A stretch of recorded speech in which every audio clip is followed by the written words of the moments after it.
श्री राम, जय श्री राम। अब की बार सबका साथ, हर हर मोदी, हर हर मोदी। जोरदार टाळ्यांनी आपण स्वागत करूया आपल्या सगळ्यांचे। लाडके पंतप्रधान माननीय श्री मोदीजी, नंदुरबारमध्ये पुन्हा एकदा आपलं खूप खूप स्वागत।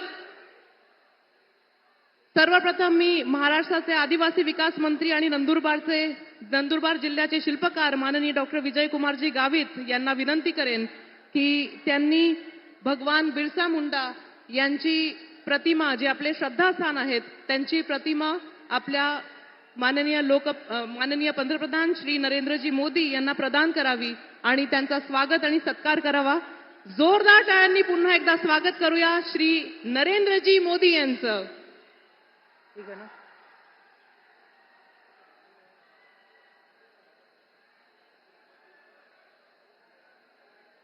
जय श्री राम, जय श्री राम। अब की बार यानंतर आपल्या महासांसद रत्न डॉक्टर हिनाताई विजयकुमार गावित यांना मी विनंती करते की समस्त आदिवासी बांधवाचे प्रेरणास्थान एकलव्य यांची प्रतिमा भेट देऊन आपण मोदीजींचं इथे स्वागत आणि सत्कार करूया।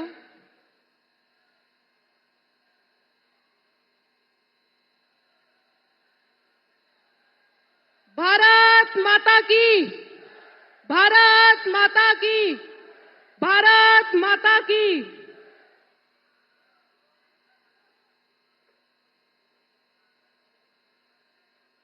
यानंतर भाजपचे महामंत्री माननीय विजय भाऊजी चौधरी यांना मी विनंती करते की त्यांनी मानाची पगडी आणि पट्टा श्री मोदीजी यांना प्रदान करावा आणि पालकमंत्री श्री अनिलजी पाटील यांनी स्वामी विवेकानंदांची प्रतिमा त्यांना प्रदान करावी। जय मातरम। अब की बार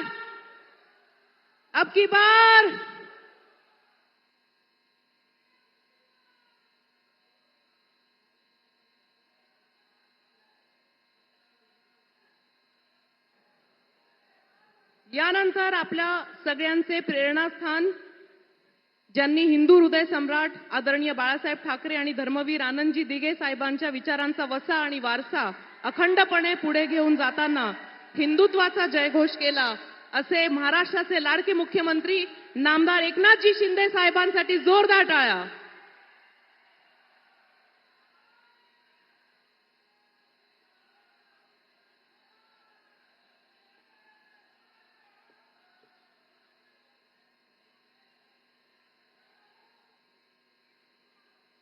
मना बट्टा खानदेशना भाऊ बहिणीसले आकाशजींना हार्दिक शुभेच्छा।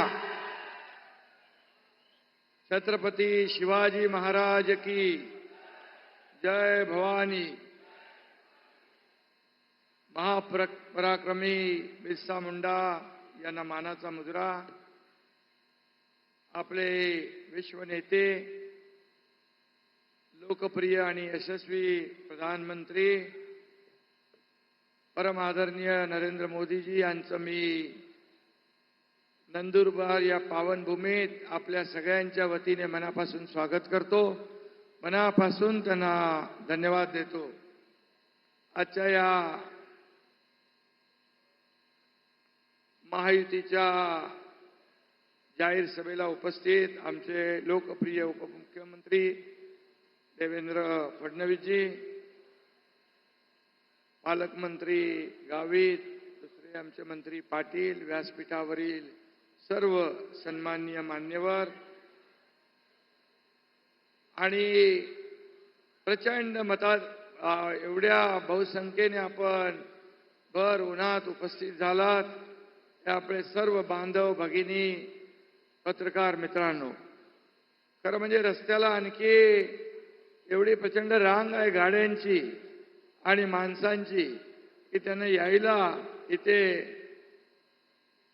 म्हणजे सगळे रस्ते माणसांनी फुललेले आहेत आणि आदरणीय प्रधानमंत्री मोदीजींच्या सभेला असा सगळा जनसमुदाय लोटतो, जनसागर लोटतो.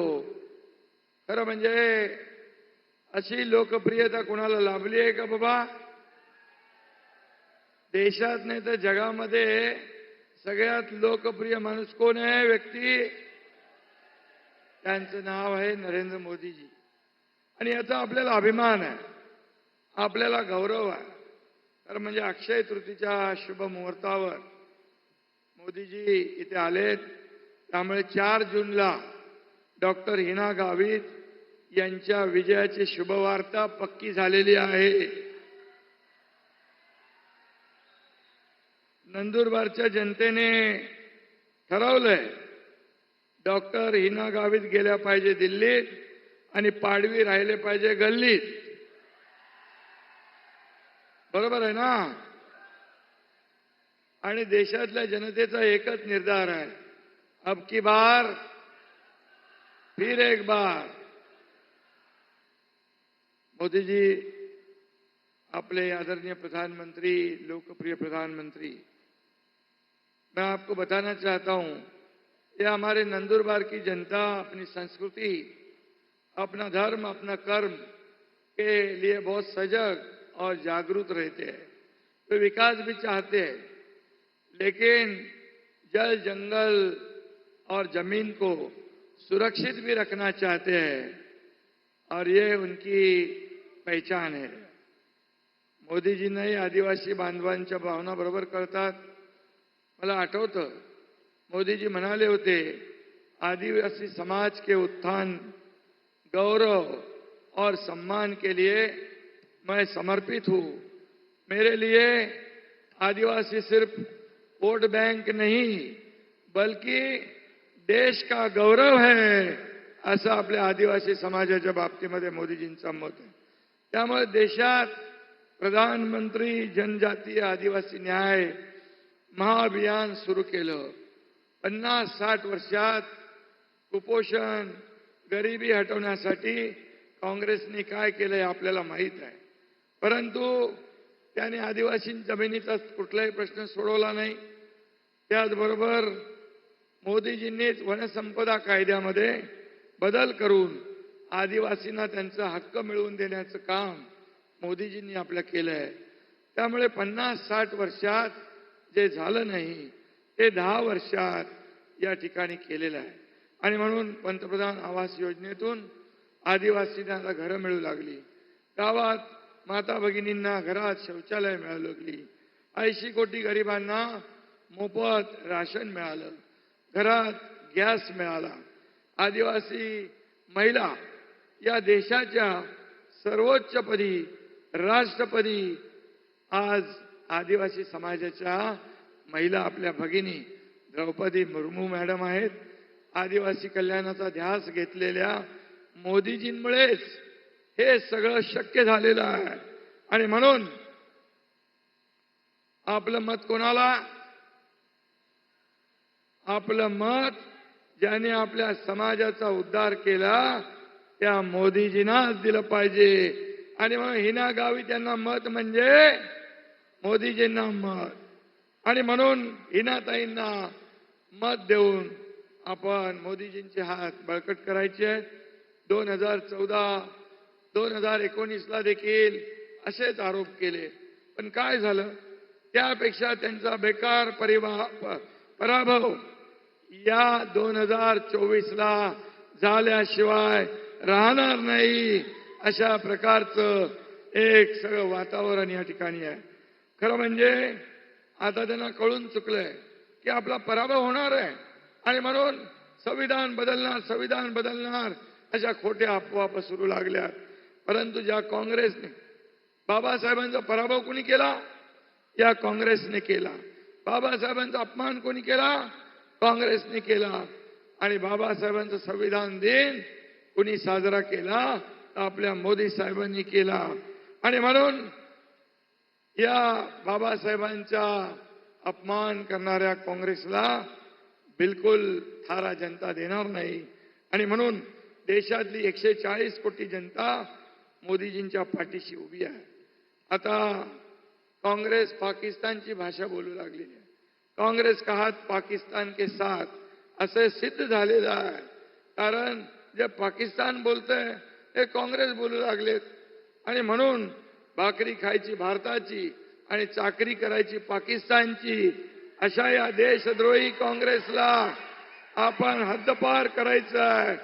आणि म्हणून पूर्वी काँग्रेसचा प्रचार नंदुरबार मधून व्हायचा, पण त्यांनी इथल्या आदिवासींना वोट बँक म्हणून वापरलं.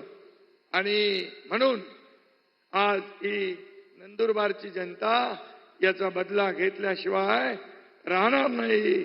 आणि आता मोदीजी जी काही लहर आता दिसते, आपको लहर दिख रही है, वो धीरे धीरे और बढ़ रही है और ये आंधी बनकर आएगी. 4 जून को उस आंधी में कांग्रेस और इंडिया लाइन सबाचट हो जाएगी. आणि मोदीजी प्रधानमंत्री पदाची हॅट्रिक करणार आणि हिनाताई देखील पुन्हा निवडून येणार. गेल्या 10 वर्षात हिनाताईंनी केलेलं काम, विकास कामं इथल्या जनतेसमोर आहे. आणि म्हणून गेल्या 10 वर्षात मोदीजींनी केलं काम, केंद्र सरकारने केलेलं काम आपल्या समोर आहे. आपल्या राज्य सरकारने 2 वर्षात केलेलं काम आपल्या समोर आहे. आणि म्हणून आपल्या महाराष्ट्रातली जनता सुज्ञ आहे, कामाला महत्व देईल. आणि म्हणून मी आपल्याला एवढंच सांगतो की आज या नंदुरबार मधल्या जनतेला माझी विनंती आहे की ज्यांनी 2014ला मोदीजींना आरोप केले त्यांचा सुपडा साफ झाला. 2019ला आरोप केले तेव्हा जास्ती जनता जवळ आली. आता 2024ला पण ते आरोप करतायत. यांना आता काय दाखवणार जनता? त्यांचा कायमचा घरचा रस्ता दाखवून देईल आणि मोदीजींना पुन्हा या देशाचं प्रधानमंत्री करतील. मी एवढंच सांगतो, आपल्या सरकारने आदिवासी आश्रमशाळा, विद्यार्थ्यांना PhD साठी फेलोशिप, 1.5 लाखापेक्षा जास्त विद्यार्थ्यांना 10वी नंतर स्कॉलरशिप, 2 लाखापेक्षा जास्त वन हक्क दाव्या पण मान्य केलेत. कुपोषण निर्मूलनासाठी टास्क फोर्स तयार केलाय. डोंगर दऱ्यात राहणाऱ्या आदिवासी बांधवांना मुख्य प्रवाहात आणण्याचं काम मोदीजींनी केलंय. आणि म्हणून ही निवडणूक डॉक्टर गावित किंवा तुमची आमची नाही आहे. ही निवडणूक राष्ट्र घडवणारी आहे. ही निवडणूक महासत्ता घडवणारी आहे. ही निवडणूक देशाच्या विकासाची आहे. आणि म्हणून नरेंद्र मोदी विरुद्ध राहुल गांधी अशी आहे. आपल्याकडे पाकिस्तानचं कंबरड मोडणारे मोदीजी आहे आणि त्यांच्याकडे पाकिस्तानची तळी उचलणारे काँग्रेस आहे. आपल्याकडे राष्ट्रभक्ती आहे, तिकडे राष्ट्रद्रोह आहे. आणि म्हणून आपण आपला गरीब कल्याणाचा अजेंडा आहे, तिकडे बेईमानीचा अजेंडा आहे. आणि म्हणून यावेळेस जनतेने ठरवलंय, फिर एक बार मोदी सरकार अब की बार. त्यामुळे 13 तारखेला आपण विरोधकांचे 12 वाजवणार ना. आणि हिना गावित यांचा प्रचंड मताधिक्याने विजय करा. त्यांच्या निशाणी कमळासमोरचं बटन दाबा आणि हिनाताईला प्रचंड मताधिक्याने विजयी करा. आणि देशाचे प्रधानमंत्री नरेंद्र मोदीजींचे हात बळकट करा. धन्यवाद. जय हिंद, जय महाराष्ट्र.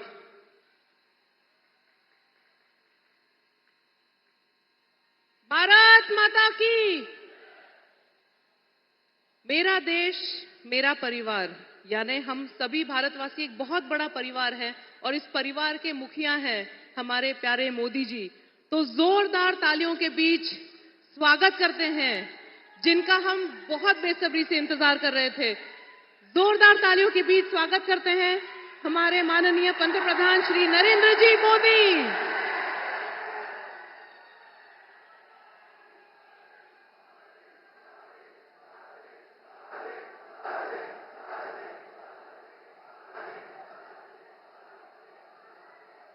जोहार। नंदुरबार मधील माझ्या सर्व भावांना आणि बहिणांना माझा नमस्कार।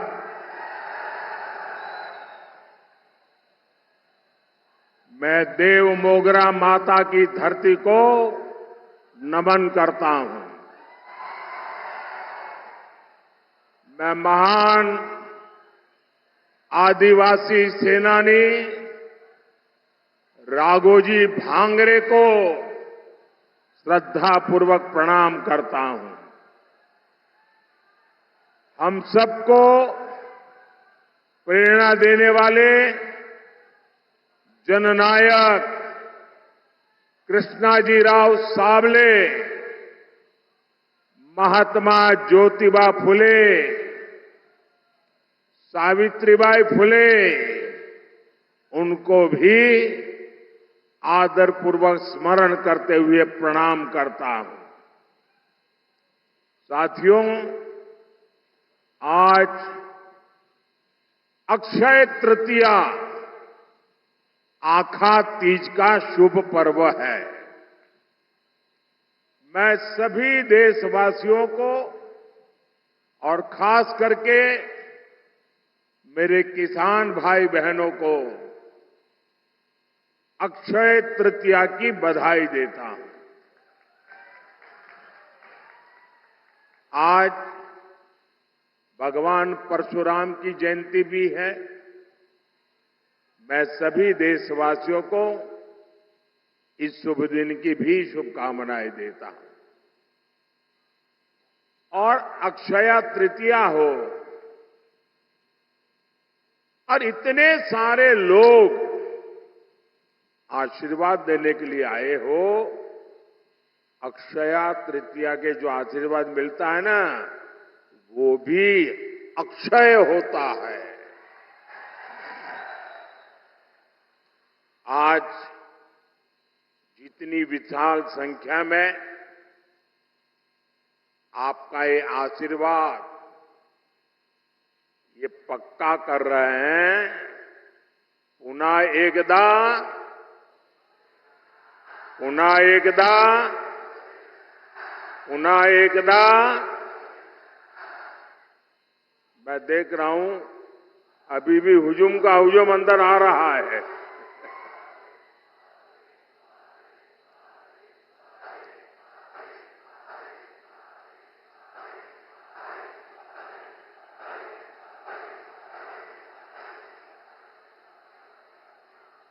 साथियों,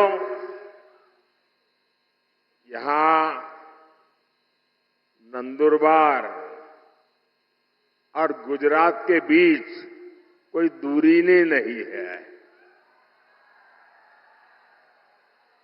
और पहले भी मेरा खूब यहां आना जाना होता था। और नंदुरबार आए और चौधरी की चाय न पिए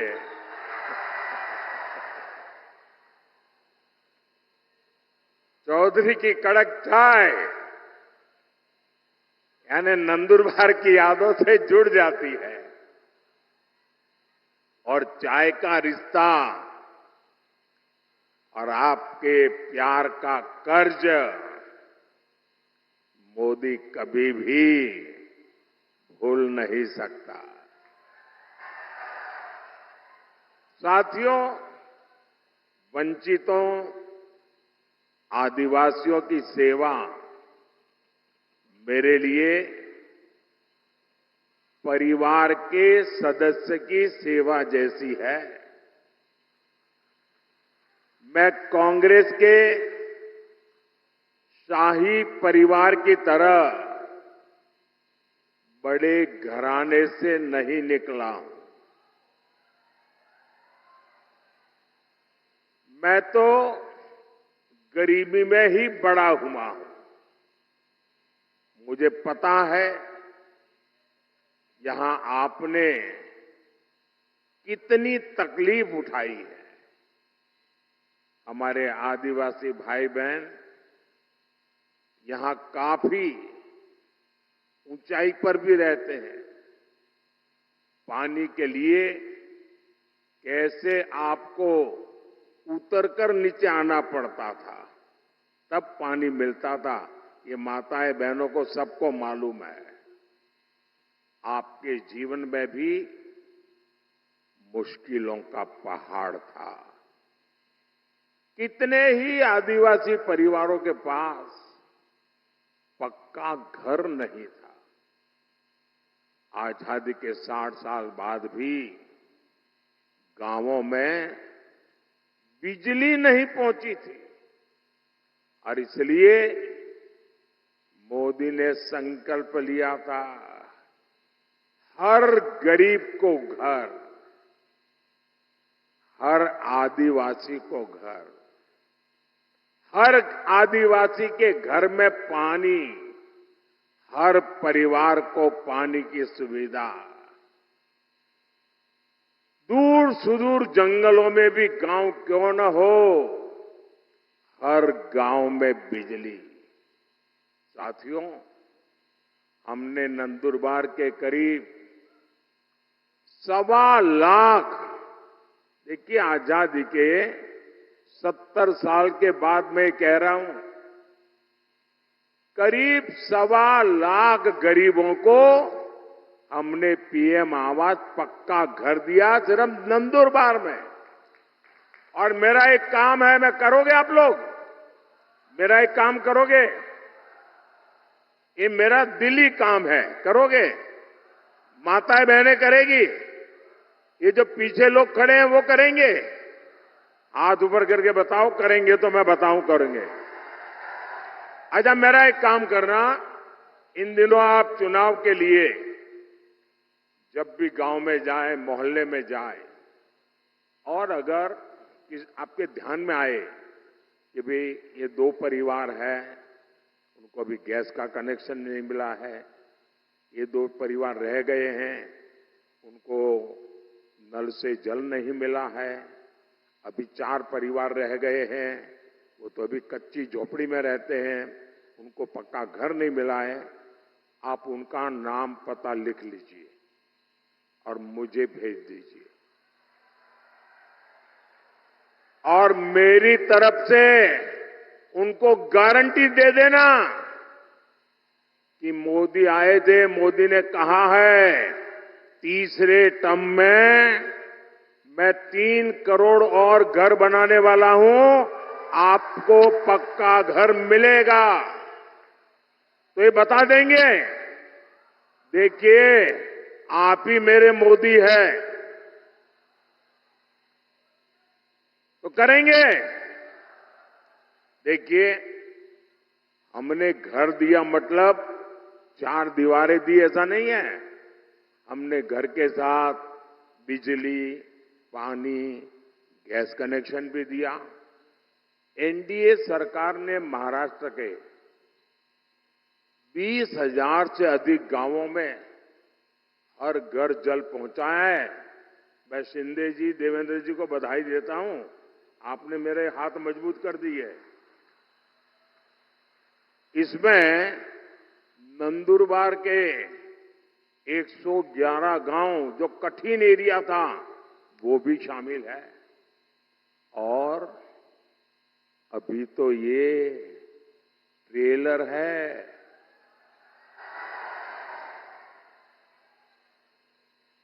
अभी तो मोदी को बहुत कुछ करना है और आपके लिए करना है। साथियों,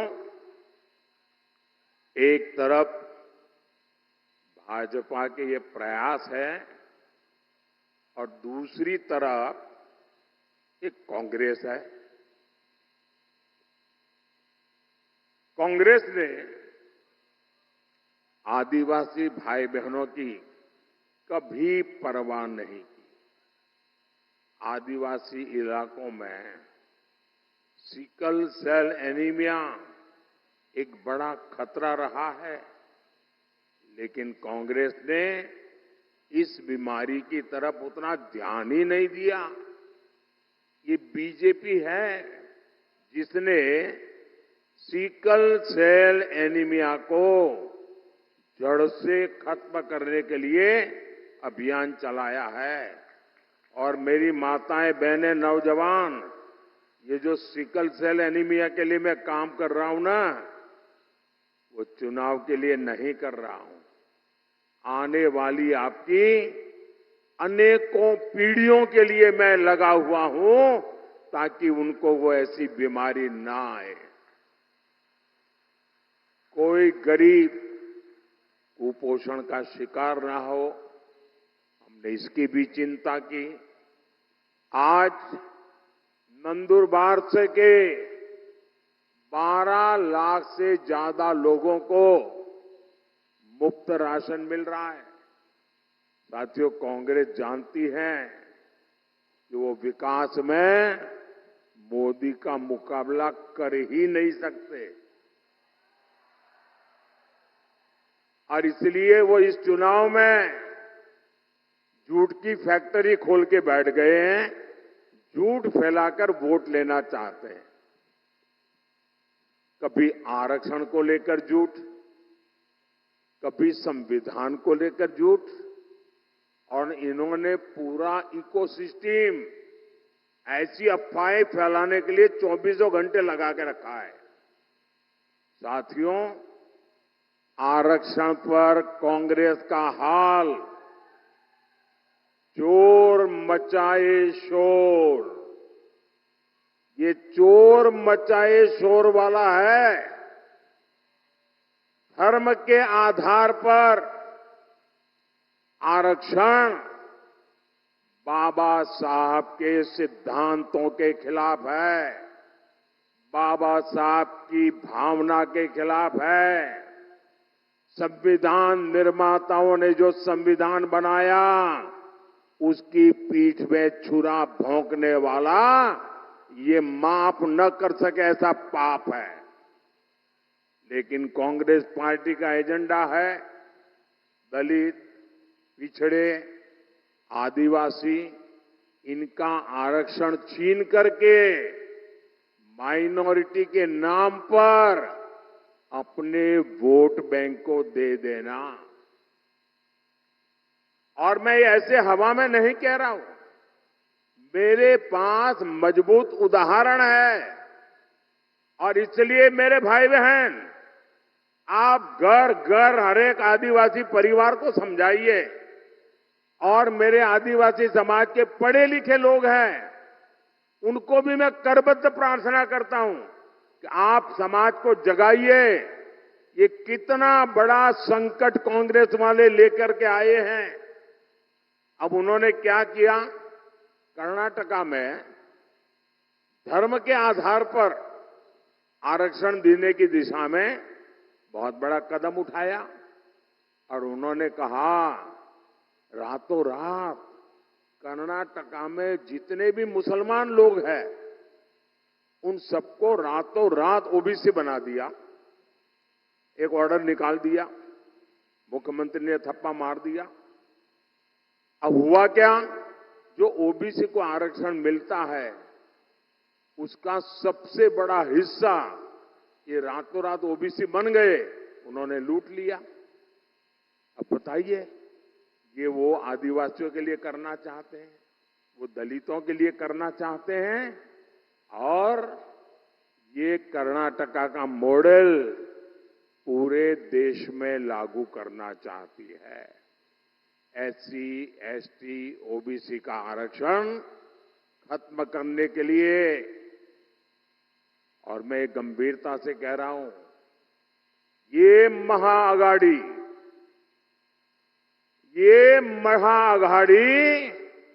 आरक्षण का महापक्षण का महाअभियान चला रही है।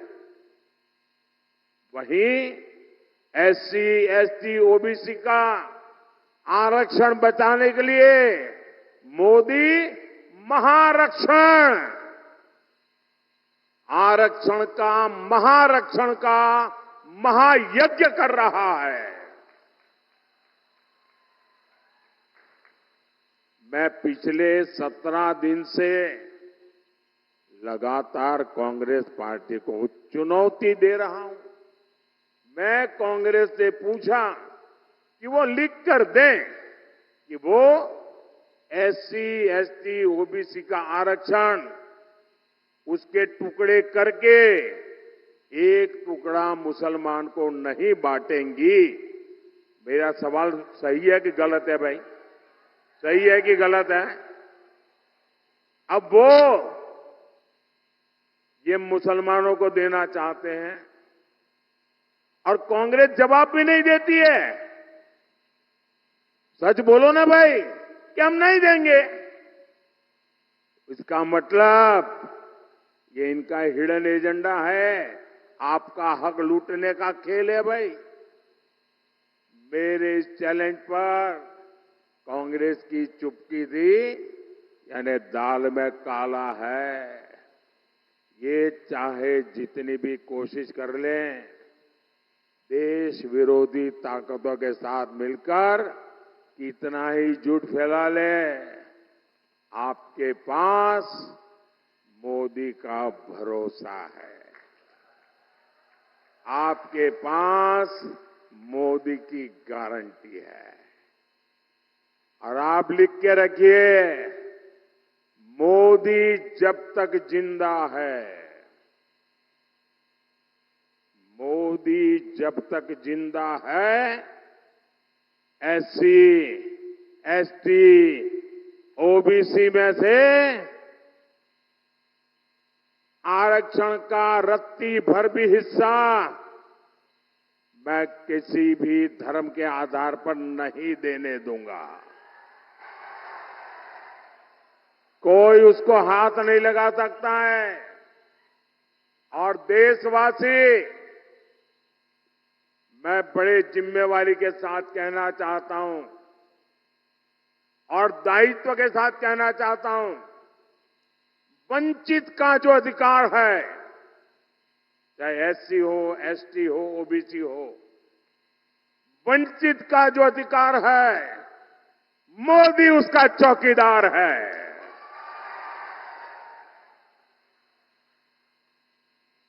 मोदी की चौकीदार में जब मोदी जैसा चौकीदार हो, किसने अपनी मां का दूध पिया है जो आपका हक छीन सकता है?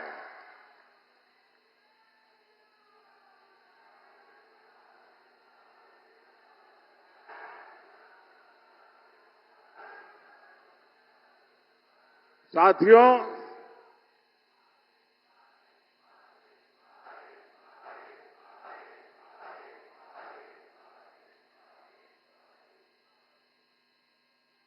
साथियों, हम तो माता शबरी की पूजा करने वाले लोग हैं, लेकिन कांग्रेस ने कभी आदिवासी समाज को सम्मान नहीं दिया और न ही मिलने दिया। आदिवासी क्रांतिकारियों ने आजादी की लड़ाई में इतने बलिदान दिए, लेकिन कांग्रेस ये बलिदान की बात मानने को तैयार नहीं है। आजादी की लड़ाई का पूरा श्रेय कांग्रेस केवल एक परिवार को ही देती रही है। ये भाजपा है जो देश भर में आदिवासी स्वतंत्रता सेनानियों पर म्यूजियम बनवा रही है, ताकि आने वाली पीढ़ियों को पता चले कि हमारे पूर्वज आदिवासियों ने देश के लिए कितने बड़े बलिदान दिए थे। साथियों, आप सभी जानते हैं, भाजपा ने, एनडीए ने आदिवासी बेटी को राष्ट्रपति बनाया और पहली बार ऐसा हुआ। लेकिन आपको याद रहना चाहिए, वो कौन लोग थे जिन्होंने आदिवासी बेटी द्रौपदी मुर्मू जी को चुनाव, राष्ट्रपति का चुनाव हराने के लिए रात दिन एक कर लिए थे। वो कौन थे? ये कांग्रेस वाले थे, जिन्होंने एक आदिवासी बेटी को राष्ट्रपति बनने से रोकने के लिए रात दिन एक किया था। और कांग्रेस पार्टी ने ऐसा क्यों किया? और इसकी एक वजह अभी 2-3 दिन पहले ही खुली है। कांग्रेस के जो शाहजादे हैं ना, उनके गुरु अमेरिका में रहते हैं। ये कांग्रेस के शाहजादे के एक गुरु अमेरिका में रहते हैं। उन्होंने भारत के लोगों पर रंगभेदी टिप्पणी की है। रंग के आधार पर भेद, ऐसा गंभीर आरोप लगाया है। अरे जिनका रंग भगवान कृष्ण जैसा होता है, कांग्रेस उन्हें अफ्रीकन मानती है। और इसलिए द्रौपदी मुर्मू जी राष्ट्रपति बने, उन्हें ये मंजूर ही नहीं था। आप लोग बताइए, यहां जो भगवान कृष्ण के रंग वाले हैं, क्या वो सब अफ्रीकन है क्या? क्या ये अपमान है कि नहीं है? क्या आदिवासी समाज का अपमान, इसका बदला लेने के लिए ये रंगी की बातें कर रहे हो? साथियों, कांग्रेस पार्टी का एजेंडा कितना खतरनाक है, ये शहजादे के गुरु ने इसका भी खुलासा किया है। ये शहजादे के गुरु ने अमेरिका से कहा है कि राम मंदिर का निर्माण और रामनवमी का उत्सव ये आइडिया ऑफ इंडिया के खिलाफ है, भारत के विचार के खिलाफ है। उन्होंने यहां तक कह दिया, मोदी मंदिर जाता है, वो भी उनके पेट में चूहे दौड़ने लग जाते हैं। कांग्रेस मेरा मंदिर जाना भी भारत विरोधी है। बताइए भाई, क्या मंदिर जाना ये देशद्रोह है क्या? जरा आप बताइए, देशद्रोह है क्या? क्या ये भारत विरोधी काम है क्या? आप कल्पना कर सकते हैं?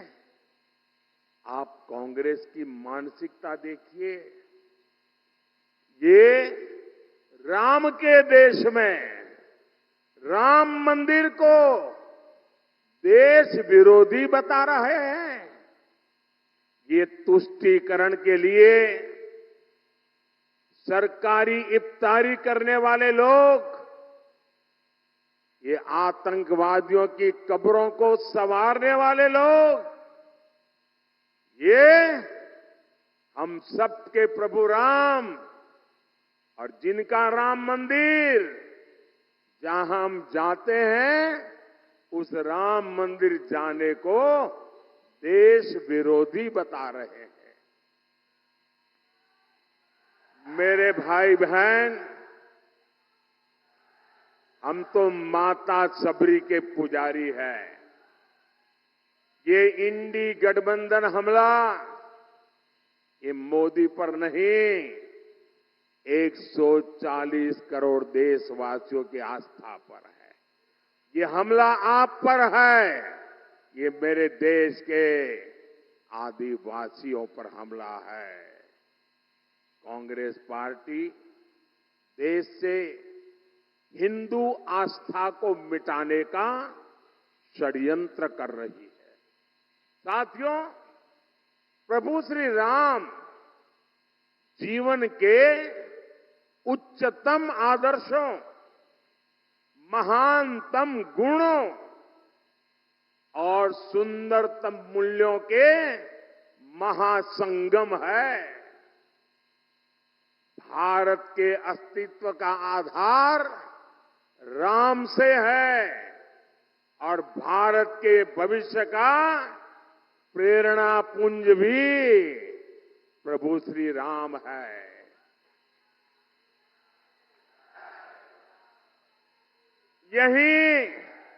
यही महाराष्ट्र की धरती पर ये संत आवाज उठी थी, विश्वाचा विश्राम रे, स्वामी माजा राम रे। अर्थात मेरे राम तो पूरे विश्व के विश्राम है, आश्रय है।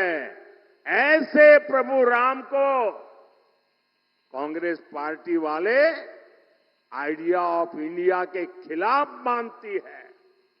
भगवान श्री राम की सीख है, परहित सरीस, धर्म नहीं भाई, पर पीड़ा सम नहीं अधमाई।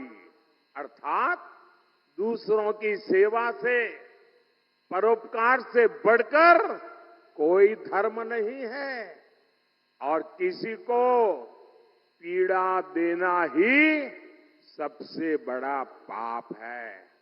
ऐसे प्रभु राम को शहजादे, उनके गुरु और Congress party India idea of India के खिलाफ मानती है। हमारे राम कहते हैं, कोमल चित दिनह पर दाया, मन वच क्रम ममा भगति अमाया।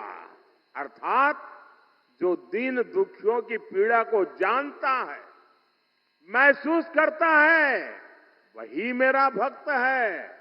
ऐसे प्रभु राम को कांग्रेस आइडिया ऑफ इंडिया के खिलाफ मानती है और ये भगवान राम की ही शिक्षा है।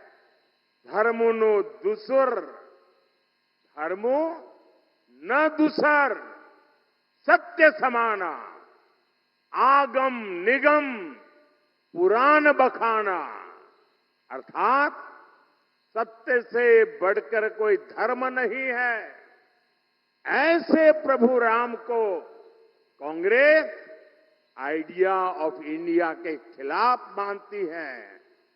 ये राम ही है, ये राम ही है जो सभी दीन दुखियों को, वंचितों को गले लगाकर अपने पास बैठाते हैं। सहज सहज स्नेह विवश रघुराई, सहज स्नेह विवश रघुराई, पूछी कुशल निकट बैठाई। ऐसे प्रभु राम को कांग्रेस आइडिया ऑफ इंडिया के खिलाफ मानती है। हमारे राम जनजातीय समाज से कैसे मिलते हैं? हमारे राम जनजातीय समाज को मिलते हैं, पूर्जन करी जो हारू घर आए। अर्थात राम आदिवासियों का, उनकी संस्कृति का सम्मान करते हैं, उनसे जोहार करके मिलते हैं। ऐसे प्रभु राम को कांग्रेस आइडिया ऑफ इंडिया के खिलाफ मानती है।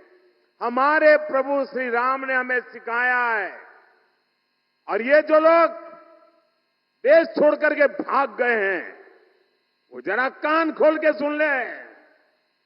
हमारे प्रभु राम ने सिखाया है, अपि स्वर्णमयी लंका न में लक्ष्मण रोचते, जननी जन्म भूमिश्च स्वर्गादपि गरीयसी। अर्थात हमारी मातृभूमि स्वर्ग से भी बढ़कर है, यानी राष्ट्र प्रथम, नेशन फर्स्ट। ऐसे प्रभु राम को कांग्रेस आइडिया ऑफ इंडिया के खिलाफ मानती है। साथियों, ये लोग इतने अहंकार से भरे हुए हैं कि गरीब इनके लिए कोई मायने नहीं रखता। ये लोग सत्ता में रहते हैं तो गरीब को दुत्कारते हैं, उसे तरसा तरसा कर रखते हैं। आज एक गरीब का बेटा आपका सेवक बनकर के प्रधानमंत्री पद से ये जब काम कर रहा है तो एक गरीब विरोधी मानसिकता वाले, शाही परिवार की मानसिकता वाले इसे बर्दाश्त नहीं कर पा रहे हैं। और ये नकली शिवसेना वालों की गरीब से कितनी नफरत है, ये इन्होंने फिर बताया है। ये नकली शिवसेना वाले मुझे जिंदा गाड़ने की बात कर रहे हैं। एक तरफ कांग्रेस है जो कहती है मोदी तेरी कब्र खुद देगी, और दूसरी तरफ ये नकली शिवसेना है जो मुझे जिंदा गाड़ने की बात करती है। और मुझे गाली देते हुए भी ये लोग तुष्टीकरण का पूरा ध्यान रखते हैं। मोदी की कब्र खुदेगी, मोदी को जिंदा गाड़ देंगे, और इसमें भी अपने वोट बैंक को पसंद आए वही गाली दागोगे क्या? साथियों, मुझे कई बार ये सोचकर दुख होता है कि बाला साहब ठाकरे को कितना दुख होता होगा। मैंने बाला साहब को निकट से देखा है, उनके मन को, दिल को छू करके मैंने देखा है। अब तो ये नकली शिवसेना वाले बम धमाके के दोषी को भी अपने साथ प्रचार में ले जाने लगे हैं। इसका मतलब हुआ कि बिहार में चारा चोरी में जेल भुगत रहे व्यक्ति को कंधे पे बिठा के घूम रहे हैं। महाराष्ट्र में बम धमाकों के दोषी को कंधे पर बिठा के घूम रहे हैं। ऐसे पापियों को लेकर के जिनको चलना पड़ रहा है, इन लोगों के विषय में 50 बार सोचना पड़ेगा। इसलिए कोई बड़ी बात नहीं कि मुझे उनको जमीन में गाड़ने के सपने दिख रहे हैं। ये लोग जनता का साथ, जनता का विश्वास तो गवा चुके हैं। इनकी अपनी सियासी जमीन खिसक चुकी है। लेकिन ये भूल रहे हैं कि भारत की 140 करोड़ जनता, मेरे माताएं बहनें इतनी बड़ी तादाद में जो आई है ना, ये मेरी माताएं बहनें, यही मोदी की रक्षक है। ये मातृशक्ति मेरा रक्षा कवच है।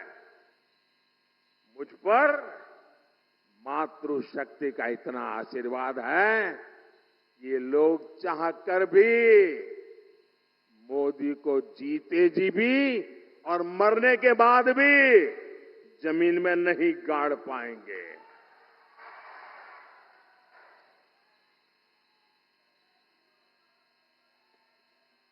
साथियों, महाराष्ट्र के एक दिग्गज नेता 40-50 साल से वो ऐसे ही कुकरी मारते रहते हैं। बारामती के चुनाव के बाद वो इतने चिंतित है कि उन्होंने एक बयान दिया है, और ये बयान उन्होंने, मैं पक्का मानता हूं कि काफी लोगों से विचार विमर्श करके ही दिया होगा। वो इतने हताश और निराश हो गए हैं कि उनको लगता है कि अगर 4 जून के बाद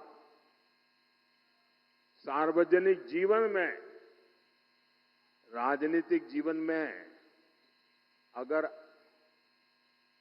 टिक के रहना है तो छोटे छोटे राजनीतिक दलों को कांग्रेस में मर्ज हो जाना चाहिए। इसका मतलब ये जो नकली एनसीपी है और ये नकली शिवसेना है, उन्होंने कांग्रेस में मर्जर करने का मन बना लिया है। अब आपको मैं बताता हूं, जब 4 जून के बाद कांग्रेस में जाकर के मरने के बजाय अरे सीना तान करके हमारे अजीत दादा के साथ और शिंदे जी के साथ आओ, बड़े शान से सपने पूरे हो जाएंगे। भाइयों बहनों, 13 मई को कांग्रेस और इंडी अघाड़ी को आपका वोट ही जवाब देगा। नंदुरबार से हमारी बेटी हिना गावित जी आपकी सुख दुख की साथी है, और आप जानते हैं ना हिना मेरी कितनी मदद करती है। पार्लियामेंट में आपने देखा होगा, ये छोटी बेटी है लेकिन पार्लियामेंट में विपक्ष वालों के छक्के छुड़ा देती है। आप उन्हें ज्यादा से ज्यादा वोट देकर बहुत बड़ी जीत दिलाइए। और मेरा इसके लिए आग्रह है, मतदान ज्यादा होना चाहिए। भाई करोगे? पहले मतदान फिर जलपान, मंजूर है? अच्छा, मेरा एक काम करोगे, जरा हाथ ऊपर करके कहिए। माताएं बहनें बताइए, मेरा एक काम करोगे? जरा हाथ ऊपर करके बताइए, मेरा एक काम करोगे? देखिए, घर घर जाना और लोगों को कहना कि अपने मोदी जी आए थे और मोदी जी ने आपको प्रणाम भेजा है। मेरा प्रणाम पहुंचा देंगे? हर परिवार में मेरा प्रणाम पहुंचा देंगे? बोलिए भारत माता की, भारत माता की, भारत माता की। बहुत बहुत धन्यवाद।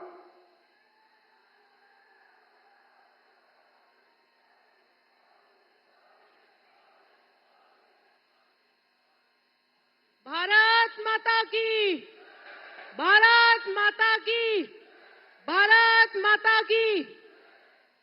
अब की बार, अब की बार, अब की बार हर हर मोदी, हर हर मोदी।